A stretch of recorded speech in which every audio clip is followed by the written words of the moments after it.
Narpoli police स्टेशनच्या हद्दीमध्ये highway दिवा अंजूर गाव या ठिकाणी एक सुधीर पवार वय वर्ष 6 वर्षे याचा गळा दाबून खून करण्यात आलेला आहे।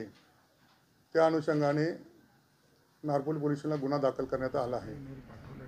सदर गुन्ह्याचे कागदपत्र अकस्मात मृत्यू हे कळवा पोलीस ठाण्याकडून आले। त्याच्यामध्ये आम्हाला असं निष्पन्न झालं की सदर मुलाचा गळा कशाने तरी दाबलेला आहे व ट्रँग्युलर डॉक्टरांनी सर्टिफिकेटमध्ये दिल्याने ते आम्हाला त्या तपासात तसे निष्पन्न झाले की सदरचा खून झालेला आहे।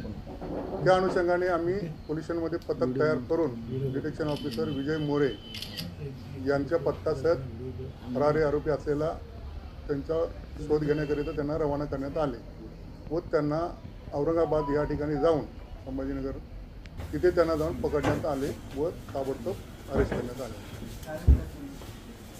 हत्याचं कारण सुधीरची मोठी बहीण 18 वर्षाची त्याच्यावर अमोलने छेडछाड केली व मारहाण केली।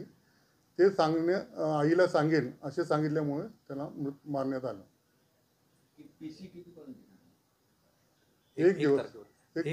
1 तारीख